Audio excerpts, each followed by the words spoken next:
ಜನಪರ ವೇದಿಕೆ ತಂಡದಿಂದ ಈ ದಿವಸ ನಮ್ಮ ಆಶ್ರಮಕ್ಕೆ ಭೇಟಿ ಕೊಟ್ಟು ಊಟದ ವ್ಯವಸ್ಥೆಯೊಂದಿಗೆ ಇಷ್ಟೆಲ್ಲ ನಮಗೆ ಒಂದು ದೊಡ್ಡ ಮಟ್ಟದ ಸಹಾಯ ಮಾಡಿದ್ದಾರೆ. ಅವರ ಒಂದು ತಂಡಕ್ಕೆ, ಅವರ ವೇದಿಕೆಗೆ ನಾನು ತುಂಬ ಹೃದಯದ ಧನ್ಯವಾದಗಳನ್ನ ಅರ್ಪಿಸ್ತೀನಿ. ನಮ್ಮ ಕೈಲಿ ಸಣ್ಣ ಕೊಡುಗೆ, ತುಂಬಾ ದೊಡ್ಡದೇನಲ್ಲ, ನಮ್ಮ ಕೈಲಿ ಸಣ್ಣ ಕೊಡುಗೆ ಅಂತ ನಾವು ಹೇಳ್ತೀವಿ. ಆಕ್ಚುಲಿ ನಾವು ಎಲ್ಲರೂ ಒಬ್ಬನೇ ಸರಿ ಮಾಡೋಕೆ ಎಲ್ಲಾ ಸರಿ ಮಾಡ್ಲಿಕ್ಕೂ ಏನಷ್ಟು ಖುಷಿ ಆಗುತ್ತೆ ಅನ್ನೋ ವಿಚಾರಕ್ಕೆ ಎಲ್ಲರನ್ನ ಇನ್ವಾಲ್ವ್ ಮಾಡ್ಕೊಂಡು ಮಾಡಂತ ಕೆಲಸ ಇದೆ. ಸ್ವರ್ಗ ನರಕ ಎಲ್ಲ ಮೇಲಿಲ್ಲ ಕೇಳು ಜನಕ, ಇಲ್ಲೇ ಕಾಣಬೇಕು ಉಸಿರಿರೋ ಕೊನೆ ತನಕ. ನಾನು ನಾನು ಎಂದು ಮೆರೆಯ ಬ್ಯಾಡ ಮೂಡ, ನಾನು ಎಂಬುದು ಮಣ್ಣು ಮರೆತು ಹೋಗಬೇಡ. ನಾನು ನಾನು ಎಂದು ಮೆರೆಯ ಬ್ಯಾಡ ಮೂಡ, ನಾನು ಎಂಬುದು ಮಣ್ಣು. ಮೇಡಮ್ ಹೇಳಿದಂಗೆ ದೇವರ ಮಕ್ಕಳು ಅಂತ ಹೇಳ್ತಾರೆ. ಅದಕ್ಕೆ ಬೇರೆ ಸಾಕ್ಷಿ ಏನ್ ಬೇಕಾಗಿಲ್ಲ. ಪ್ರಪಂಚ ಜ್ಞಾನನೇ ಇರಲ್ಲ, ಬರೀ ದೇವ್ರ ಜೊತೆ ಅಷ್ಟೇ ಅವ್ರು ಇರ್ತವೆ ವ್ಯವಹಾರ.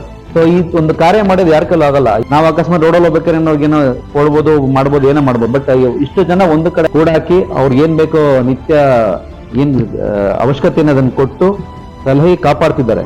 ಆಕ್ಚುಲಿ ಇವರಿಗೆಲ್ಲ ನಾವು ಹಾರ್ಟ್ಫುಲ್ ಆಗಿ ಥ್ಯಾಂಕ್ಸ್ ಹೇಳ್ಬೇಕು ಅಂತ ಮತ್ತೊಮ್ಮೆ ನಮ್ಮ ಜನಪದ ವೇದಿಕೆ ಕೇಳ್ಬೇಕಾಗಿದೆ.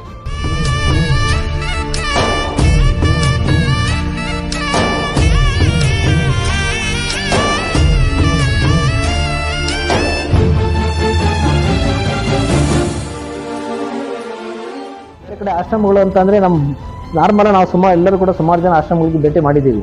ಅಲ್ಲಿಗೆ ಹೋದಾಗ ಅಲ್ಲಿನ ವಾತಾವರಣನೇ ಚೇಂಜ್ ಇರುತ್ತೆ.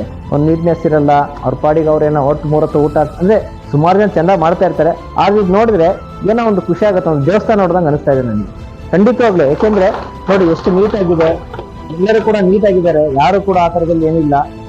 ಹಾಗಾಗಿ ಎಷ್ಟು ಹೇಳಿದ್ರು ಕಡಿಮೆನೆ. ಇದು ನಮ್ದು ಸಣ್ಣದೊಂದು ಅಳಿಲು ಸೇವೆ ಅಂತ ಅನ್ಕೊಳ್ಳಿ ಮೇಡಮ್, ಅಷ್ಟೇ.